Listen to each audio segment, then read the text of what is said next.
Bom, meus amigos, estamos aqui com mais um Biotalks, mais um episódio do podcast da BioFi, tá? Agora na nossa segunda temporada. E hoje eu tenho aqui o privilégio de receber meu amigo Bruno Pierobon. O Bruno, né, uma lenda com grandes realizações na área de tecnologia, tá? Vai contar bastante sobre o passado, o que ele já fez, um pouquinho de futuro. E Bruno, muito obrigado por estar conosco hoje. Que é isso, eu que agradeço o convite aí de poder estar aqui e estamos em Uberlândia, né? Estamos em Uberlândia pro Brasil, pro mundo, né? É isso aí, fazer uma capital da AI aqui, né? Vamos fazer, missão nossa, né? Exatamente. Bruno, eu queria que você começasse contando um pouquinho dessa sua trajetória, né, que começou lá atrás com Algar, passou por Zup e agora Neospace. Neospace a gente vai reservar um pedacinho especial da conversa, mas conta um pouquinho dessa história do Bruno. Então, meu pai, ele fundou um provedor de internet quando eu era bem novo, chamava Zup também. Que legal. Da companhia anterior, né?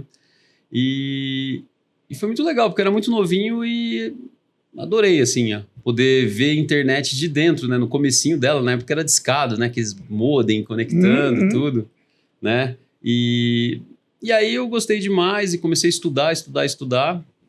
Aí eu já comecei a cuidar do provedor, da parte de tecnologia, aprendi bastante. E o Grupo Algar, que é daqui de Uberlândia também, né? Adquiriu o provedor do meu pai. Interessante. E foi aí que eu virei executivo, assim, não sabia, era muito ainda imaturo, assim, novinho, né? E já virei executivo do grupo, aí comecei a evoluir numa carreira mais executiva, né? Foi uma experiência incrível, assim, eu aprendi muito mesmo, assim, a oportunidade que o Grupo Algar deu, assim, pra gente entregar valor lá, mas também poder testar muita coisa que eu nunca tinha feito, né?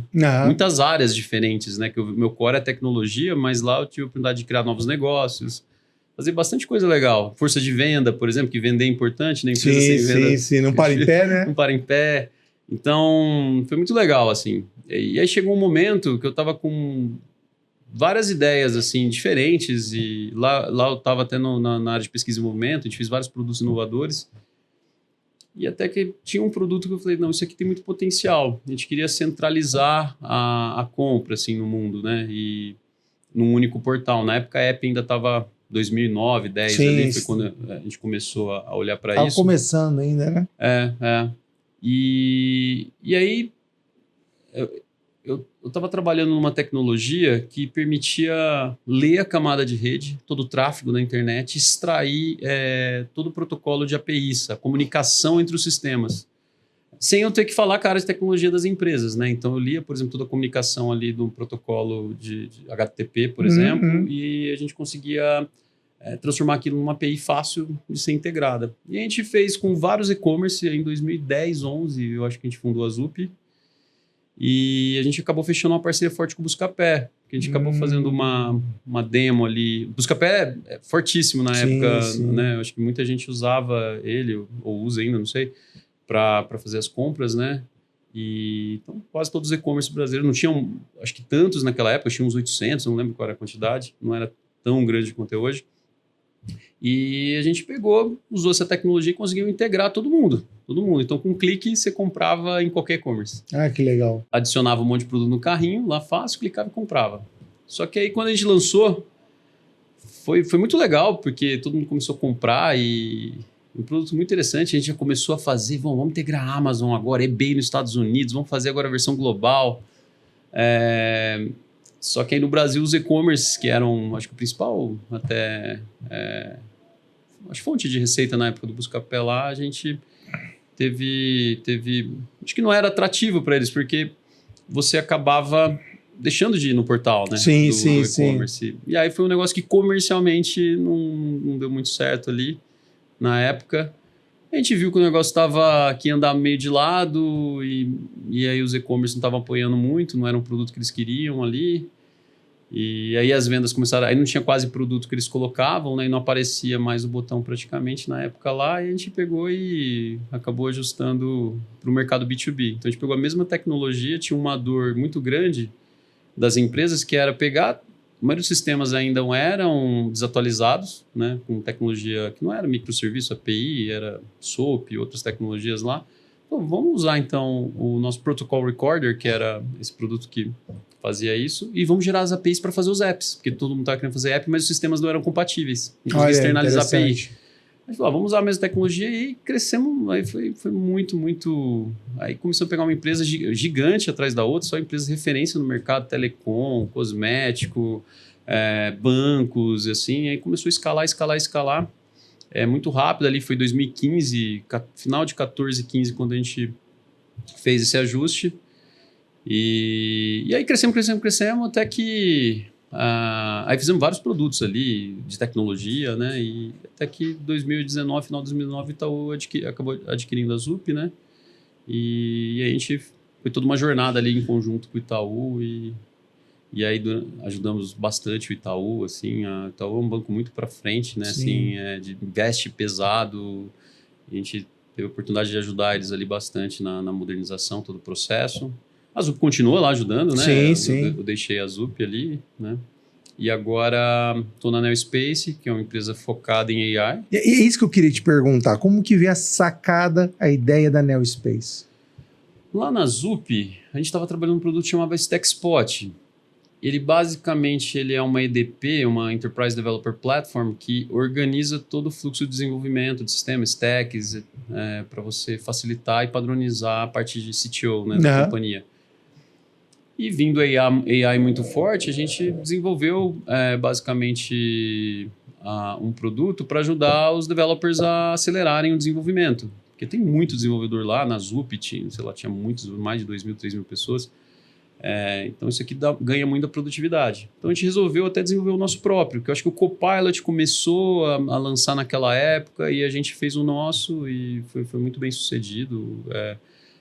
Só que nesse processo, basicamente a gente estava usando só Prompt Engineering naquela época. E eu já vim estudando muito AI. Só que o que dava brilho no olho, assim, eu falava assim, vou virar uma madrugada aqui. Sábado, domingo eu vou estudar o negócio aqui. Era a parte de treino, era a parte realmente de definir a arquitetura do modelo, como ele funciona, a matemática por trás. E quando a gente vai já para Prompt Engineering, né, quando, sei lá, você usa um modelo tipo... Você é um usuário, né? Você acaba produtizando os seus prompts. Então você pega os teus prompts que você fez e empacota num software para distribuir, né? Prompt Engineering Agents, basicamente... tem essa tarefa, né, de você produtizar um fluxo que você criou ali por meio de prompt humano, que é a linguagem. Então não era algo assim que, como eu já estava feito exit de uma companhia, eu precisava de algo que realmente motivasse, né, porque não é fácil, vou começar uma companhia nova, tem que ser algo que desafiador, né? Desafiador, Sim. E eu fiquei meio apaixonado, assim, por IA de forma geral, assim, a parte técnica da IA, sabe? E aí estudei muito. Acho que teve um trabalho muito duro. Primeiro a gente falou, onde vamos montar a empresa? Montar aqui em Uberlândia, vai montar em São Paulo. Porque a Zup já estava espalhada em tudo quanto é lugar. Tinha Estados Unidos, muita gente no Brasil inteiro, muita gente remota, né? Falou, vai ser presencial? Não vai ser Estados Unidos. A gente começou a conversar tentando recrutar a galera que já entendia bastante de treino. Só que muito difícil você encontrar qualquer pessoa que realmente entenda, assim, Principalmente no Brasil, é um desafio gigante. Mas mesmo lá fora, eu estava entrevistando muita gente lá fora, na época, né, agora 2 anos mais ou menos de Neo já. Mas eu não sei se mudou muito assim, não. Não sei se mudou. Porque, assim, desculpa te interromper, você estava falando da parte de prompt, muita gente está focada nisso, em prompt. Exato. Não no core do modelo, não, entendeu? Que é uma coisa que vocês trabalham, então... Tem outra barreira muito grande que é muita gente até gosta de treino, está estudando, mas ele não tem oportunidade de ter experiência em fazer um treino pesado, porque é muito caro o GPU. Não, você não tem sobrando. Vai colocar, aí, né? sei lá, um treino pequeno, vai 64 GPUs, né? Sei lá, 8 servidores ali. E é caríssimo isso daí. Então, como é que você acha alguém com real experiência? Então, muitas vezes a gente entrevistar um cara que fala, não, esse cara entende muito. Aí só entendia de prompt na época, ou quando realmente o cara entendia, estava testando treinos mais leves, tipo LoRa, só com alguns parâmetros. Aí não tinha experiência de pré-treino, pesado, pós-treino, distribuição, paralelismo, coisa que precisa ter muito know-how para treinar um modelo maior, né? Aí a gente falou, quer saber, vamos montar o time aqui em Uberlândia mesmo e vamos formar. Então meio que foi o momento dessa transição aí de decisão, onde monta, como é que faz.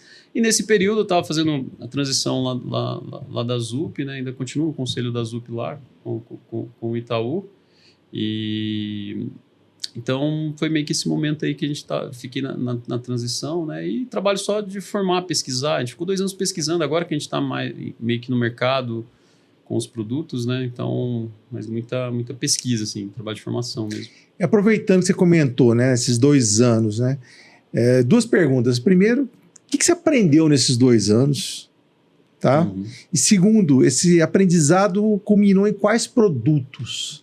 Tá? Que hoje você está entrando no mercado com eles.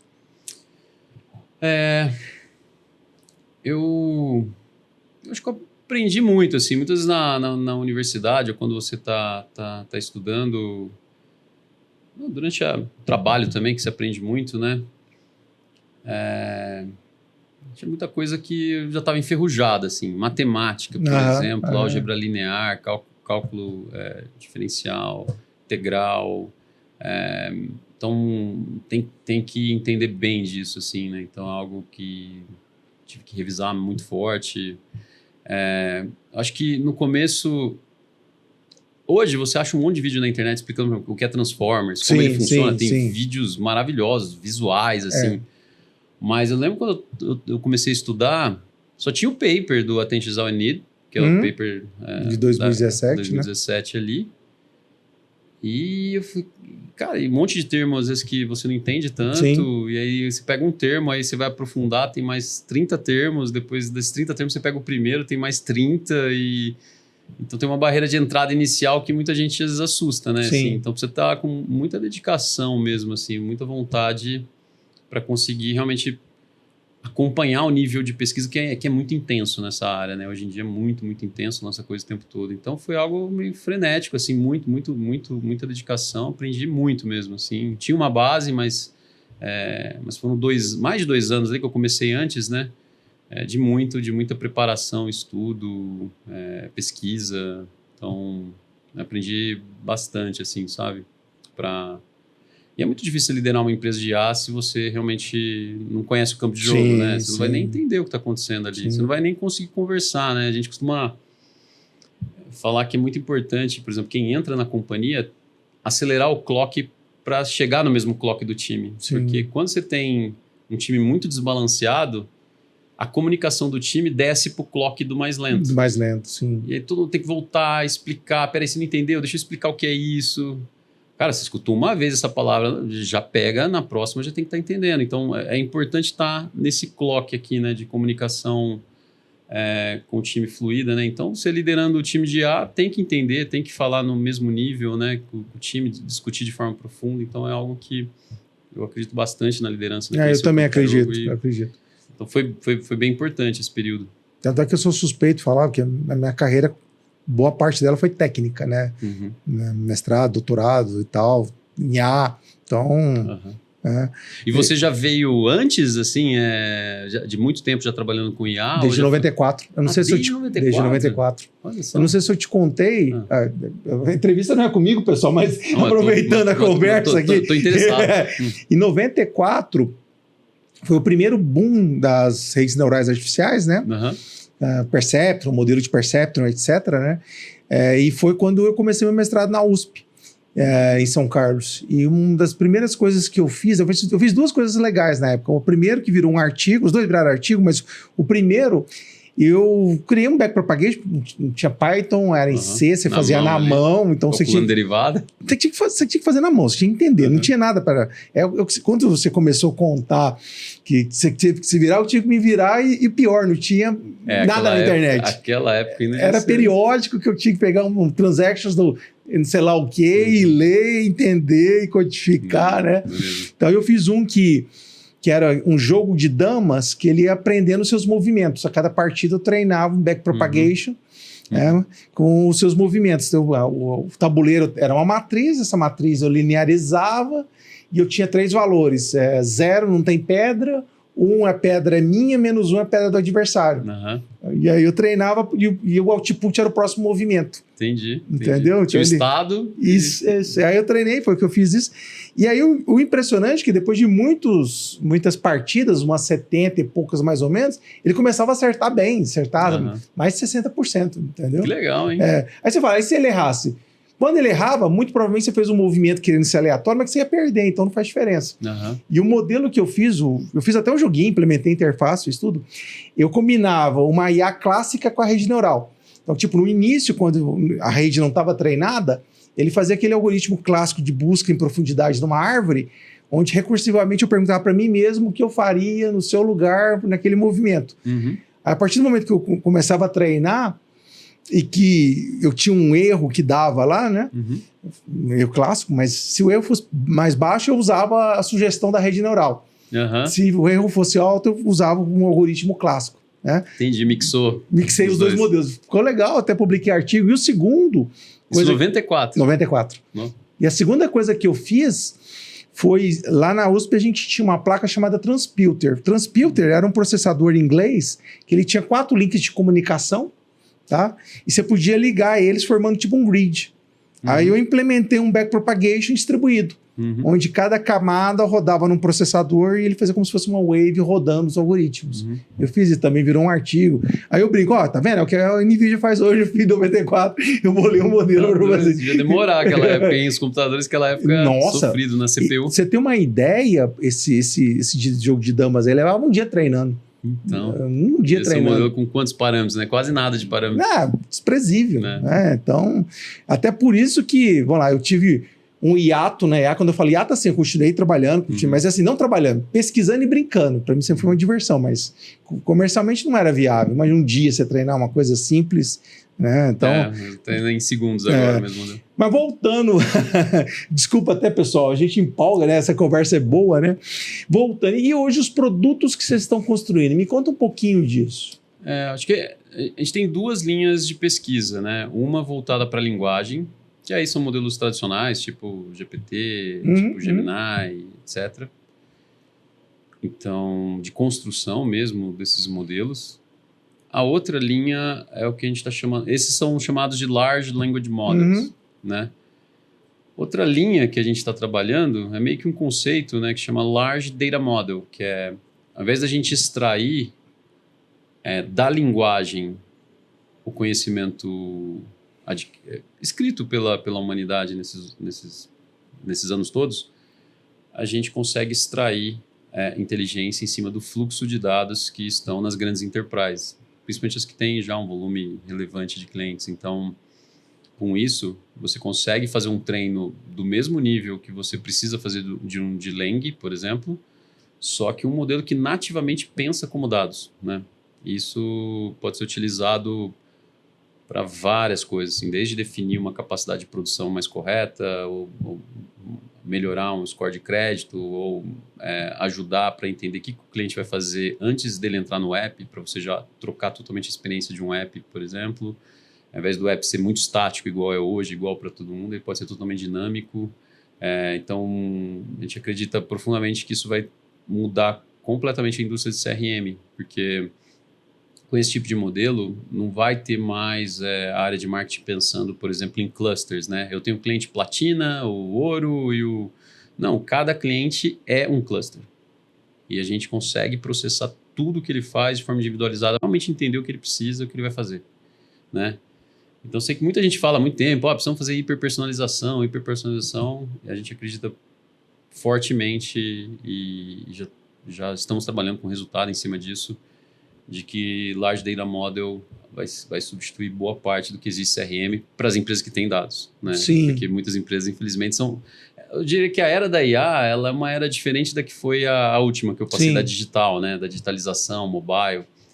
Porque na digital mobile, normalmente a empresa startup, ela tinha muita vantagem, que ela é muito mais ágil, ela era desafiante, ela conseguia correr mais risco, porque tinha uma base menor, acelerar o deploy, fluxo de desenvolvimento, tudo muito mais rápido.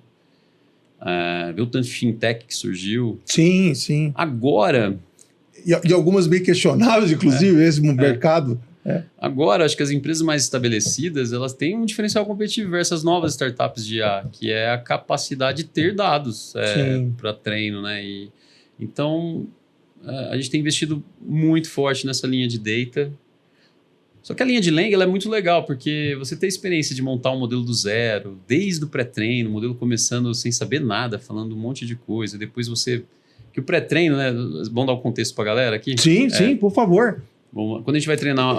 O nosso podcast também é aula, gente. Então, estamos aqui para aprender.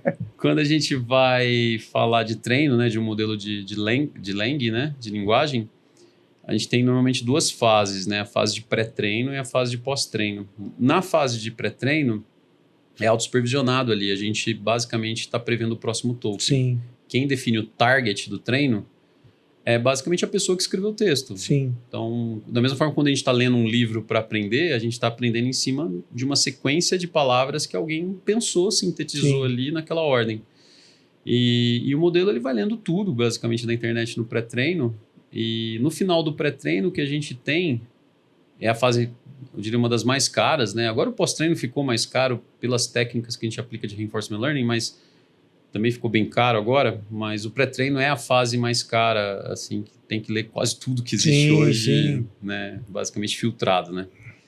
E é muito importante olhar para o dataset, filtrar coisas do dataset. Se não pega algum viés ruim aí, né? Por exemplo, o que vai... No final, tudo que ele está lendo, ele está formando, é como se fosse... Vamos pensar que você... Uma criança aprendendo. Uma criança aprendendo, É o exemplo que eu gosto de dar. Tipo assim, então, e a criança não sabe se aquilo é bom ou ruim, certo ou errado. Exatamente. Ela não sabe. Então, por exemplo, eu costumo citar, por exemplo, a palavra cachorro, né? Para uma criança que teve um cachorrinho, que é apaixonada pelo cachorrinho, o significado desse token vai ser amor, carinho. Sim. Alguém que perdeu o cachorro recentemente pode ser saudade. Sim. Mas alguém que foi talvez mordido quando era criança, raiva, teve né? raiva, trauma, medo, né? Esse é o dataset que aquela pessoa está vivendo no pré-treino dela. Sim. Então, o modelo, basicamente, quando a gente está criando um modelo, a gente tem que cuidar do pré-treino para que ele receba um ambiente legal ali, né? Esse é o dataset que a gente faz ele viver. Inclusive, só me permite fazer um comentário. Ano passado eu participei de um evento que teve uma pessoa que falou assim, porque esses algoritmos, não, falou nem algoritmo, falou, inteligências artificiais são racistas, são não sei o quê, porque foi desenvolvido por brancos caucasianos e tal. O comentário que eu fiz, obviamente, a gente tem que ser bem politicamente correto e analisar os fatos, né? Eu falei, não existe viés em quem desenvolve o algoritmo. Né? Se existe algum viés, é no dado que ele é treinado, que está na internet. Né? A rede, quando a gente arquiteta a rede, define a matemática dela ali, ela basicamente tem neurônios muito similares. Né? E existem testes, por exemplo, tem especializações em algumas áreas, mas basicamente a rede ela é padrão. Ela é genérica. Ela é genérica. E tem muitos testes, já estudos, por exemplo, em ratos, por exemplo, que quando você faz alguma alteração de um neurônio que tem uma outra função madura já e ele movimenta para uma outra região, por exemplo, da audição, ele aprende, ele muda. Então mostra que os neurônios são capazes cerebral, de ter tanto plasticidade de se realinhar de forma diferente, quanto a capacidade. Eu não preciso ter neurônios exatamente para a função A, B, C e D, né? Então, a rede neural, ela basicamente ela é padrão. Sim. O que cada neurônio vai aprender, né? No final, o que a gente treina ali são números, né? O código-fonte de um modelo, basicamente, uma sequência de números, que são a intensidade das conexões neurais, né? E ele aprende a calibrar isso aí, mas a rede não tem viés nenhum. O viés é 100% no dataset. E aí você estava falando do pré-treino. Aí vem o pré-treino, que é uma parte muito cara, né? Exato, porque tem que ler tudo isso e a gente costuma falar assim, pensa uma pessoa que viveu fechada numa sala, lendo tudo que existe no mundo, aprendendo tudo, mas ela não tem nenhuma habilidade, ela não consegue conversar. Se você começar a fazer uma... Como ela não conversou com ninguém, ela só fez o pré-treino vendo o próximo token, lendo o texto, ela basicamente, se eu começar a fazer uma pergunta, ela continua a pergunta. Sim. Porque ela não sabe o que é conversar, interagir, seguir instrução, ordem, ela nunca aprendeu isso. E aí então toda a inteligência é compactada, o significado das palavras no pré-treino. Mas no pós-treino é onde a gente realmente ensina habilidades sociais, que é conversar com as pessoas, é seguir instruções, ordens, para ser um bom ferramenta de prompt engineering, de construção de agentes, ou até de entender o que o usuário está pedindo ali num chat, tipo GPT, quando você está usando. E aí no pós-treino a gente ensina tudo isso, e aí é onde ele aprende as tarefas dele, né? E aí você pode especializar para outras tarefas também, né? Tem muitas empresas fazendo customizações de Lang para fazer tarefas, por exemplo, de modelo específico para guard, que é saber se o usuário está falando algo ofensivo, ou modelos específicos para entender roteamento, para qual agente eu vou mandar, modelos específicos até para executar alguma tarefa, até que não é puramente Lang, mas que analisa o contexto do cliente por meio da escrita e faz alguma previsão, por exemplo, de vou tentar prever qual que é sei lá, alguma coisa em cima de algum histórico do cliente para sugerir alguma coisa, né? Então, tem muitas variantes aí, dá para ensinar várias tasks diferentes, mas a padrão, que hoje todo mundo ensina no pós-treino, é você conseguir chamar tool, né, basicamente, que é integrar com sistemas, porque às vezes eu preciso pegar, não tem como eu ensinar no modelo, por exemplo, o saldo de um cliente, da conta. Tá no banco de dados. E tá no banco de dados. Tá no banco de dados, né? Um atendente humano atendendo o cliente, ele vai olhar como é que tá o saldo no momento para tomar uma decisão. Então, isso vem de um sistema, então ele precisa entender como interagir com as APIs, os sistemas, e entender contexto, né, que a gente chama de knowledge bases, né, que a gente carrega, por exemplo, instruções, procedimentos, né, para o usuário para ajudar a conduzir uma resposta, né, em context learning, né, você carrega, como se você antes de perguntar para o GPT, você coloca alguma instrução antes grande, né, para ele seguir. Então, esses são os principais pontos ali, né, e depois agora, ultimamente, nos últimos, sei lá, 6 meses, surgiram os modelos de reasoning, que é o modelo que raciocina. Sim. E é um treino muito legal, muito legal. Você vê o modelo, ele aprendendo a raciocinar sozinho e você acompanhando. Eu ainda não vi o código, né? Eu gosto de olhar código, eu ainda não vi código de reasoning. Cara, assim, teve um dia que o modelo falou assim, mas eu fiz tudo certinho, por que você... Sério? Te juro, ele escreveu isso no reasoning dele. Que legal. Mas tinha errado. Aí, por que acontece? Quando a gente está treinando Reinforcement Learning, a gente... Qual que é o objetivo desse tipo de treino? Que a gente chama de verifiable. Porque 2 mais 2, ninguém tem dúvida, é 4 o resultado, uma soma, né? Preference tem um outro estilo, porque preferência falar, que nota você dá para esse filme? Aí muda muito, né? Um pode dar 10, outro pode dar 0. Né? E vai depender do que mais ocorre no momento do pré-treinamento lá, que vai... Exatamente. Então, a preferência, o ajuste de preferência de uma resposta, o jeito de falar, de interagir com as pessoas, você tem que fazer pela preferência média ali, né? Você vai passar um dataset que algum time falou, eu acho que isso aqui desse estilo é legal. Mas o verifiable é legal porque você pode deixar ele tentando, até ele criar uma linha de raciocínio que chega no resultado certo. Por exemplo, você pega uma prova de matemática, você coloca lá no dataset e deixa ele... Como que você sabe que está certo? Porque a gente sabe a resposta. Imagina uma prova. Mas isso no treinamento... Durante o treino. Beleza. Não, isso 100% durante o treino. Então, pega um dataset de uma prova de matemática. Você fala assim, cara, como você vai chegar na resposta? Você cria. Você inventa o raciocínio. Eu quero saber se você vai chegar na resposta certa. E aí, para isso, a gente precisa alinhar o raciocínio dele. E os modelos, quando a gente conversa, por exemplo, quem usa modelo aí, né, de linguagem, GPT, Claude, etc., Gemini... Quando você conversa, você vê que a mesma pergunta ele responde de formas diferentes. Porque tem um conceito de temperatura, porque o humano ele não repete igual. Mesmo explicando a mesma coisa, ele muda um pouco as palavras. Muda. E para simular isso na IA ali, a gente, no servidor de inferência, que é o que realmente é o que está em produção, né? A gente configura alguns parâmetros para dar um pouco de flexibilidade ali para ele escolher palavras diferentes. E isso cria linhas de raciocínios diferentes também. Porque ele começa a escolher um token diferente, ele continua escolhendo tokens diferentes, né? E aí a gente manda gerar, por exemplo, 20 respostas, 30, 64 respostas para a mesma pergunta. E ele vai pensar de um jeito, o jeito A, o jeito B, o jeito C, o jeito D, né? Ele vai pensar de um monte de jeito. Aí a gente penaliza as linhas de raciocínios perdedoras. E penaliza na loss lá, né? No treino. E as vencedoras a gente dá reward. Que é quando ele é recompensado. Premia, né? Aí com isso, o modelo ele sozinho, ele vai achando um jeito de raciocinar. E uma das formas de raciocínio, tem outras também, né? Até mais avançadas, raciocínios abstratos, etc. Mas pelo texto. Ele escreve, quem usa às vezes GPT, que a galera usa mais, vê que às vezes antes de responder ele começa a fazer vários textos antes ali, que é o reasoning dele, é o raciocínio dele. E é legal que você vê, durante a evolução do modelo, como ele vai ganhando a habilidade de raciocinar melhor, sozinho. Porque você não está passando um dataset dizendo assim, faça a conta desse jeito. É assim, passo a passo. Ele está criando sozinho. É muito louco. Mas você sabe que isso eu acho até um pouco esotérico. Aí você fala, por quê, né? Porque, cara... primeiro que uma coisa que eu acredito, Paulo, né?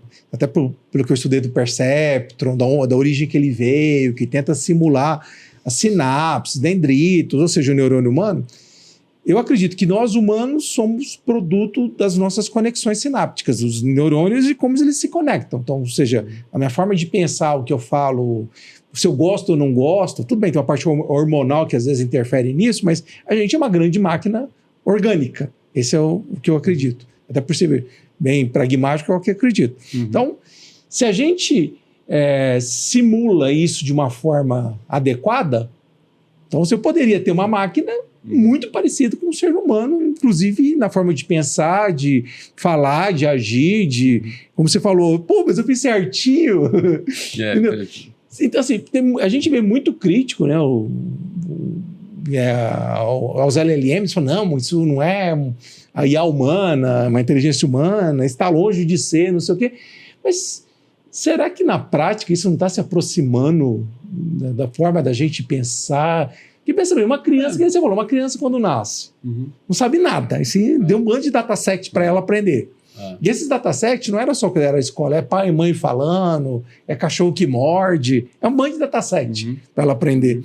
E ela não se tornou produto disso? Quer dizer, o que ela fala, o que ela pensa, entendeu? Entendi.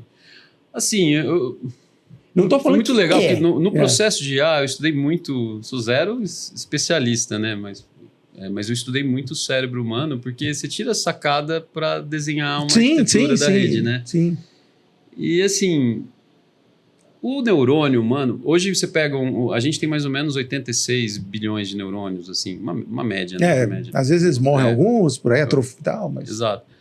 Mas hoje a gente tem, um modelo top tier vai estar entre 200 a 500 bilhões de parâmetros ali, né? Então, conexões neurais nesse caso. Então, a gente tem uma capacidade computacional muito grande. Tanto de energia que consome, por exemplo, para rodar um modelo é absurdo. Absurda.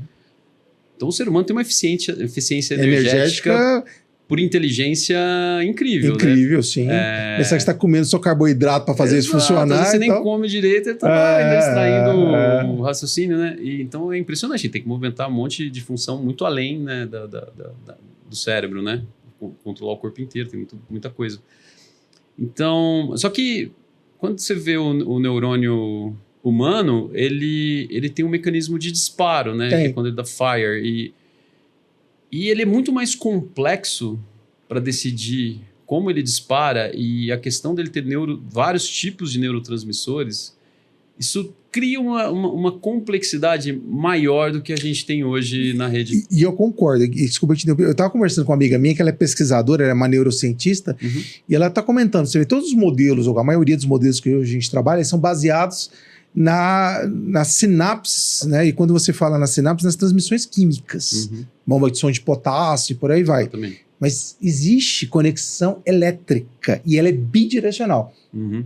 Tem um backpropagation entre os neurônios, né? Que quase ninguém fala, mas existe. Entendeu? Né? Então, assim, e isso é pouco estudado e pouco implementado nos modelos. Então, assim, é óbvio que a gente ainda tem muito chão para andar no Perceptron. Entendi. Entendeu? Tem muito chão para andar no Perceptron e nos nossos modelos, mas pelo chão que a gente já andou, você não acha que tem coisas, sei lá, a gente conseguiu algumas coisas quase humanas que eu falo a nível de raciocínio. O que eu acho, assim, nosso cérebro ele é muito mais capaz ainda em algumas coisas, mas em termos de compactar conhecimento, eu acredito que cara, é absurdo o que você consegue compactar às vezes em 8 bilhões de parâmetros, assim, de informação do mundo inteiro. É um modelo small hoje, a capacidade que a gente tem de compactação de conhecimento ali, ele raciocinar em cima daquele conhecimento, porque às vezes muita gente que não conhece acha que ele está buscando do banco de dados. Não existe banco de dados. Não existe. Ele compactou tudo nos neurônios da rede neural, por meio desses números que diz a intensidade da conexão. E quando você está conversando lá, por exemplo, e vê cada palavrinha aparecendo assim, né? Quando você está conversando com uma IA e vê para cada palavrinha, cada token daquele, passou por toda a rede neural para prever o próximo token. Então são bilhões de operações matemáticas que vai dar a probabilidade entre todo o vocabulário que ele sabe falar, a língua dele, qual é a próxima palavra. Então ele pensa, raciocina realmente para cada palavra. Sim. Só que pelo poder computacional que a gente consegue ler tudo que existe na internet. Sim, humanamente, né, se eu dedicar minha vida inteira lendo, não consigo chegar perto. Então, eu acho que tem muita coisa que ela já atualmente é muito mais capaz que os humanos. Memória não tem como a gente competir. Não tem como, até raciocínio, correlação de muitos temas. Devido a estudar tanto tema e no mecanismo, principalmente de atenção, você conseguir correlacionar tudo, é algo assim realmente incrível que foi atingido até agora. E você sabe que ano passado, no GTC, uma das palestras que eu assisti que eu achei mais impressionante foi uma das áreas que, né, a área hoje a gente atua bastante, a parte de biologia e de saúde. Teve uma pesquisadora que falou uma coisa que eu achei fantástica. Ela falou o quê? Todo mundo critica os LLMs pela alucinação. Tipo, inventou uma resposta. Isso. Né? Porque ainda tem muito de não saber dizer não sei. Tá mudando, tá começando a ter algumas coisas assim, mas ainda tem muito de saber não saber dizer. Hoje no pós-treino a gente treina a falar não sei. Então. Mas muito humano não sabe também, né? Então, como você vai falar, não, olha, tá vendo? Não sabe. Mas peraí, você sabe, né? Mas o que eu queria dizer é que a resposta que ele inventa, quando ele alucina, entre aspas, porque é um termo que é usado, né? É baseado no que ele sabe. Entendeu? Então ele... baseado no que ele sabe, ou seja, todas essas conexões que a gente está falando, ele infere uma resposta, tá? Que às vezes pode estar errado, porque ele não sabe aquilo. Né? Mas é onde que eu quero chegar. Na palestra, ela falou que em saúde, por exemplo, a parte de criar novos medicamentos, isso pode ser criação. Então, eu estou pedindo para criar uma nova droga, então... alucinar, quer dizer, inventar uma molécula pode ser a criação de um novo medicamento. Sem dúvida. Então isso, em vez de que a gente fala que é ruim, na verdade, nessa área é bom. Tanto é que uma das coisas que a gente fez, que até saiu um artigo, até comentei com você, a gente gerou dados sintéticos de DNA para prever mutações de DNA, usando exatamente o princípio da alucinação. Entendeu? Então, mas quantos gênios na história... às vezes, na época, eram considerados loucos, né? Talvez. Porque dentro de algo novo e alucinação, você está no estágio de criatividade, você precisa pensar de um jeito diferente, né? E muitos pensamentos não vão ser vencedores. Por isso que tem estilo de treino para trabalhar exatamente esse aspecto, porque você precisa, por exemplo, aumentar a temperatura para deixar a rede... mais livre, né? Mais livre para escolher o token. Não só escolher o token mais importante, o de maior probabilidade, que ele vai ser aquela pessoa que estuda e só fala aquilo lá e repete. Mas quando você dá mais flexibilidade, dá a opção dela gerar vários raciocínios para o mesmo problema, você acaba chegando a conclusões que nossa, resolveu desse jeito. E hoje, um dos pontos que está chegando no limite assim, de evolução das IAs é porque... o que ajudou a evoluir muito foi o que a gente chama de reinforcement learning com human feedback, que é você contrata pessoas às vezes do mundo inteiro e fica lá ajudando e fica mandando o prompt e as pessoas vão avaliando, algumas faz o edit mesmo, ajusta a resposta quando o modelo responde errado, checa se tem alucinação e os humanos vão corrigindo. Isso aí ajudou demais na fase de pós-treino, que é onde ela aprende a interagir com as pessoas, a realmente ganhar essa habilidade. Falar não, por exemplo, não sei, mas dê uma olhada nisso, tenta acessar tal coisa. Isso é treinável também, como tem pessoa que tem dificuldade de assumir que não sabe. Então, tudo isso, o estilo de dataset que você cria gera esse comportamento, né? Só que chegou num limite agora que tem resposta que nenhum humano já consegue dizer se está certo ou errado. Olha só, vamos pensar em coding. Por exemplo, em coding... você fala assim, refatora esse sistema inteiro para mim aqui. Aí ele vai lá e gera um código gigantesco. Nenhum humano é capaz de olhar aquilo lá, a não ser que você fique meses para avaliar. Eu preciso montar um ambiente, fazer deploy, montar infraestrutura. Não tenho um banco de dados aqui, eu preciso fazer a migração do dado para saber se está direito. É um projeto, às vezes, de anos ali. Então, o humano não está conseguindo mais. Quando você pega... né? Porque quando você vai olhar, às vezes você vê um modelo GPT-5... Mas internamente na OpenAI ou em qualquer empresa de IA, você vai ter um modelo flagship lá dentro, um modelo que a gente cria muito mais pesado para destilar para esses modelos que vão para a produção. Sim. Por questão de custo, eficiência, ser rápido, né? Mas você treina modelos muito maiores e destila esse conhecimento para os menores.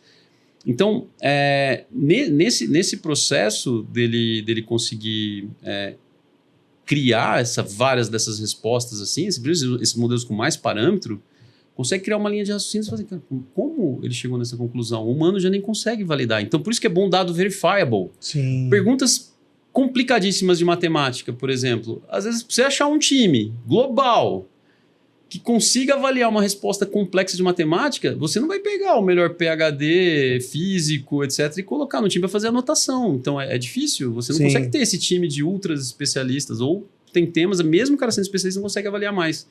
Então, a gente acaba tendo que montar formas de compilar o código, tentar executar durante o treino ali, para conseguir checar se ele deu alguma resposta que faz sentido ou não. Aí, se ele chegou num raciocínio, às vezes pode ser um raciocínio nunca criado pelo ser humano. Uma forma de resolver que nunca foi criada. Isso acontece, né, em algumas redes neurais. E aí entra uma coisa, a gente está entrando em criação, né? Criação. E quando eu falo está entrando em criação, porque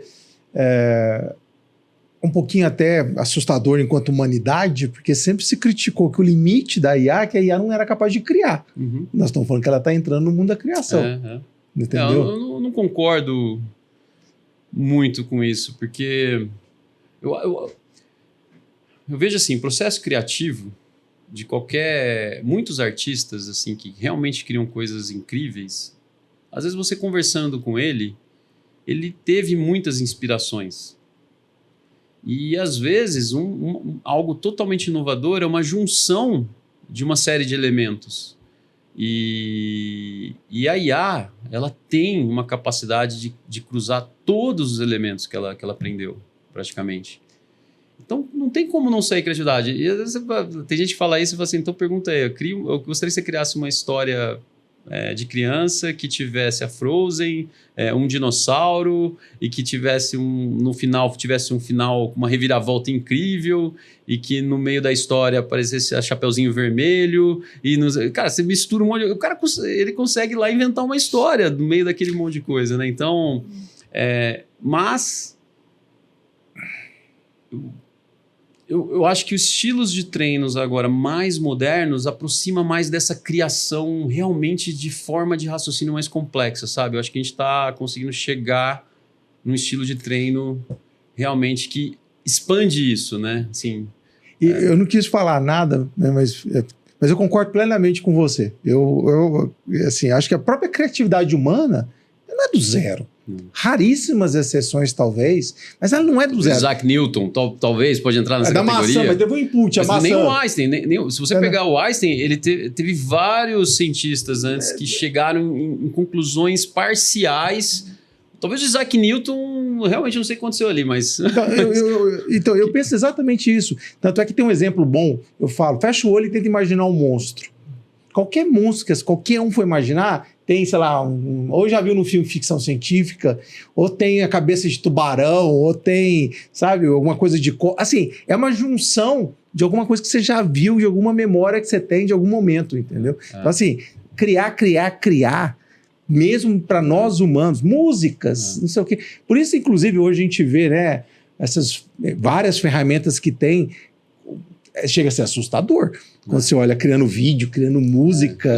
É impressionante. Né? E aí, eu queria... A gente ainda tem um tempo aqui, né? A conversa está muito boa e a gente não vai parar. Antes de fazer minha pergunta final, eu queria comentar uma coisa muito interessante. A gente estava lá no GTC esse ano, né? Estava lá, viu o keynote lá do Jensen e tal. Uhum. E uma das coisas que eles colocaram como tendência para esse ano e ano que vem é o Physical AI. Né? E uma das coisas do Physical AI, um dos motivadores dele, não é só porque eu preciso ter robô, quero ter robô, é legal ter robô, mas porque o próprio dataset vindo da internet está chegando no fim. Então, se eu saio do mundo virtual, né, do mundo de internet e entro no mundo físico, a capacidade de novas informações que eu posso usar para treinar os modelos lá muda totalmente. Isso. O que você pensa de Physical AI? O que você pensa disso que a gente está falando? Eu Acho que os modelos de linguagem, eles evoluíram muito, muito rápido, porque eles já nativamente recebem, principalmente no pré-treino, pós-treino a gente tem que construir dataset, mas pré-treino a gente bebe de tudo que existe. O homem sabe, que foi né? criado e sabe, né? Então, realmente tem uma inteligência histórica ali muito grande, por isso que chegou tão rápido num negócio que impressiona todo mundo. O grande limitador do mundo físico, e aí que é interessante, porque muita gente às vezes fala assim, IA vai tirar muito emprego, né? E realmente vai, só que no mundo físico ela vai gerar muito emprego. Primeiro porque não tem quase dataset para o mundo físico. Você não consegue falar assim, deixa eu treinar um modelo aqui sobre um chefe. Vamos pega os melhores chefes do mundo, vamos entender quais manobras que eles fazem com cada junta, para eu entender como que ele prepara a comida, como ele escolhe a comida, a visão dele olhando para a comida, como ele... É um dataset muito complexo, porque envolve visão para escolher a comida, tato, cheiro... paladar... preparação, movimentação, preparação. Olha, só uma tarefa, né, humana, que a pessoa fica a vida inteira aprendendo, mas o conteúdo linguístico a gente pega isso pronto. Sim. Esse dataset de fato não existe. Aí a NVIDIA, né, até no evento lá, eles estão tentando fazer o quê? Faz uma gravação ali com movimentos e eu vou gerar uma série de datasets sintéticos. Então isso é uma das técnicas e abordagem para acelerar o desenvolvimento dos robôs. Mas eu acredito que vai ter que ter um processo de geração de dataset muito mais intenso do que é hoje, contratando especialistas e dependendo da tarefa. Segundo ponto... então, acho que o grande limitador hoje é dataset. E é o que a NVIDIA está tentando endereçar ali, mas eu acho que ainda não vai ser suficiente. De fato, quem quer fazer um robô hoje precisa ter um time gigante de geração de dataset, igual a gente tem de Lang no pós-treino, talvez um muito mais complexo e maior para as tarefas humanas. Aí o segundo ponto é que eu não acho que o robô padrão que está sendo desenvolvido, eu verdadeiramente acredito que talvez daqui 15, 20 anos, ou até menos, né, o pessoal fala, a gente entre comprar um carro, vai ficar em dúvida entre comprar um carro ou um robô, né? Que é mais útil. Porém, eu não acho que o humanoide, o formato humanoide, ele é de eficiente, fato né? Eficiente. E tanto que em várias indústrias não é o que venceu, né? Então, eu pego até o interior de São Paulo, ele tem muita, por exemplo, usina de cana, né? Antigamente, era basicamente muitos cortadores de cana. Gerava muito emprego. Na época de corte de cana, movimentava a renda na cidade, porque era um batalhão de trabalhadores ali, ajudando ali no corte de cana. E aí, hoje, basicamente, está quase tudo automatizado com máquinas gigantescas, todas robotizadas até via satélite... que fazem todo o processo ali de colheita. Então, eu acho que vou ter, por exemplo, carro. Vamos falar de carro. Eu vou fazer um robô humanoide que eu treino ele a dirigir, ou já faz um carro que já é autônomo. Já faz um carro autônomo. Não faz sentido. Talvez os carros nem precisem mais de direção no futuro, não vai ter mais para a maioria das pessoas. Então, a forma de construir uma casa, será que é realmente construindo um humanoide ou pode ter uma impressora 3D de casa igual? Já até existem algumas, talvez não ainda é algo ainda tão robusto, mas ninguém sabe qual vai ser o design. Olha o potencial disso como para a nova geração em termos de startups. Para toda tarefa que o humano faz, você pode tentar desenvolver um hardware específico mais eficiente até que o nosso corpo para isso, né? Então tem toda uma questão de dataset que não existe, por isso que eu acho que a parte de robótica vai longe, vai gerar muito emprego, porque existe toda uma linha de dataset que não existe, existe toda uma linha de hardware também que não existe e não necessariamente é só um estilo de pesquisa de hardware, pode ter hardware específico para cada coisa, né? Então acho que tem chão, a galera tá falando que tá praticamente pronto aí, vai sair, mas eu não sei, assim... E nessa linha que você falou, eu lembro do vídeo de quando a Boston Dynamics lançou aquele novo modelo deles, que agora já uns 6 meses atrás, que, por exemplo, o torso girava 360 graus. Não tinha cotovelo, então ele girava. Então tem que uma situação meio assustadora. Quando ele levantava, ele virava todo e saía andando para o outro lado. Assim, tiraram as limitações que o humano tem. Porque essas limitações não são de princípio de alavanca, que no motor não precisa, eventualmente. Eu posso criar entre aspas, um humanoide muito mais eficiente do que nós somos. Ou como você falou, em vez de ter dedo, não sei o quê, sei lá, ele é especialista em outra coisa, tem um outro tipo de instrumento aqui, que de repente é até plugável, muda. Então, assim, eu concordo, tem muito chão pela frente, muita coisa para acontecer, mas também é um greenfield. Total oportunidade. Igual teve essa geração de startup que teve agora, acho muito impulsionada pela internet, celular e cloud, porque é muito fácil hoje você abrir uma internet. Eu lembro lá atrás que eu tinha que montar data center. Eu demorava 3 meses para chegar o link de internet, para você montar uma empresa de internet, né? Hoje, a cloud, você sobe 200 servidores ali. E isso facilitou todo mundo empreender. Agora, nessa nova geração de AI aqui, basicamente você vai ter uma AI que te ajuda com marketing, outra que te ajuda com isso aqui. Então vai ser um batalhão de empreendedores, né? E na parte de robótica, é um campo inimaginável, tanto de que pode evoluir isso daí, né? Gerar emprego e evoluir. Então, vai ser bem interessante aí. Não é fácil para a geração nova, né?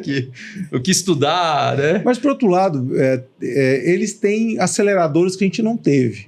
Né? Tipo, que nem você comentou logo no início, eu não tinha nem vídeo, nada para aprender. Então, você teve que sofrer isso. Eu não estou falando de muito tempo, é recente.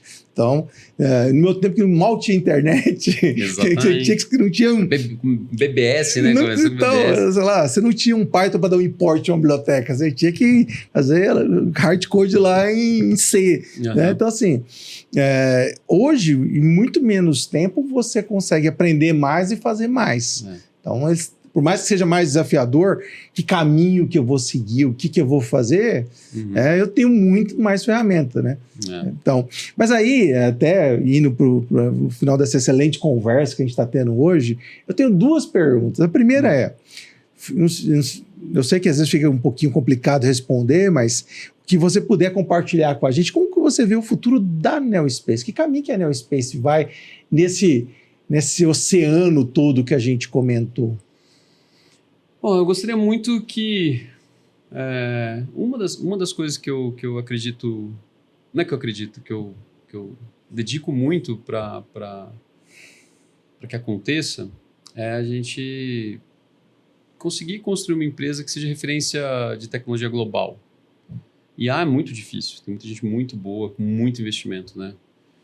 Mas um tema que eu gostaria muito que nos próximos anos a gente fosse o líder global é nessa parte de Large Data Model. Não explorei muito aqui, falei muito de Lang, mas eu acredito que é algo ainda pouco explorado. A gente está há 2 anos trabalhando com essa linha de pesquisa também, né? E a gente vê muito, muito potencial para ser pioneiro, de fato, né? Nessa linha. Então, é algo que eu gostaria muito, acredito muito, e eu gosto bastante de evoluir a região que a gente está, né? Então, quando a gente consegue trazer uma empresa de ponta, investir pesado, igual a gente tem, por exemplo, o GB200, as melhores GPUs, né, do mundo, e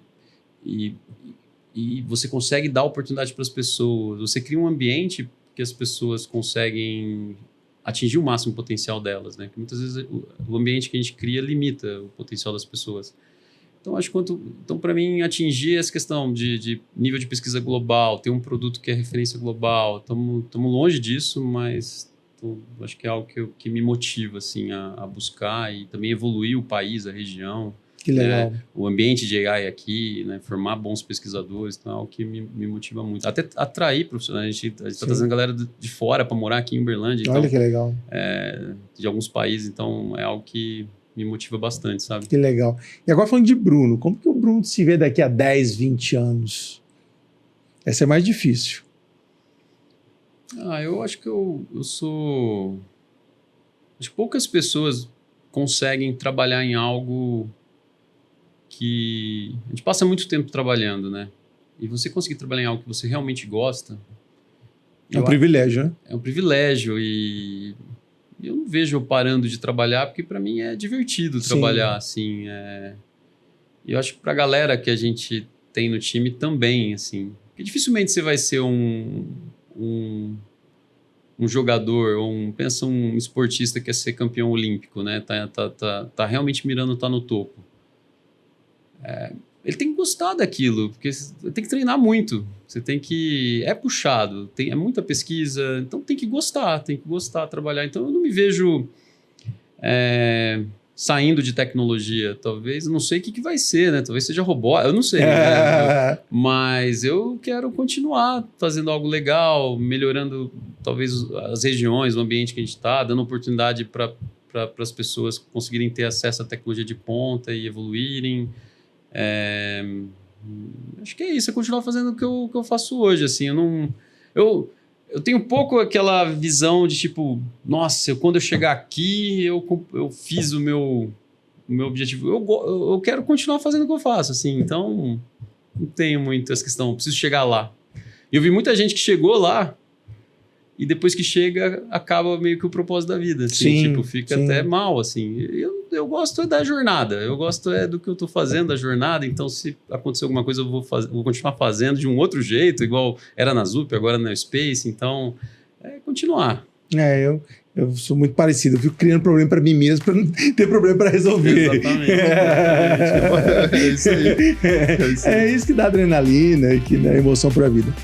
Bom, meus amigos, tivemos uma conversa fantástica, vocês viram? Falamos de tudo aqui um pouco, falamos bastante de inteligência artificial, falamos bastante da grande experiência e contribuição que o Bruno trouxe, né? Não só para a região, como para o Brasil, né? E logo a gente mundo aí, né?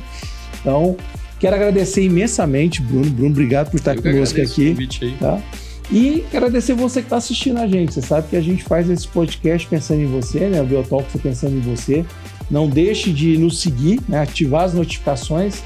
A gente está tanto nas mídias de vídeo quanto também de áudio, tá?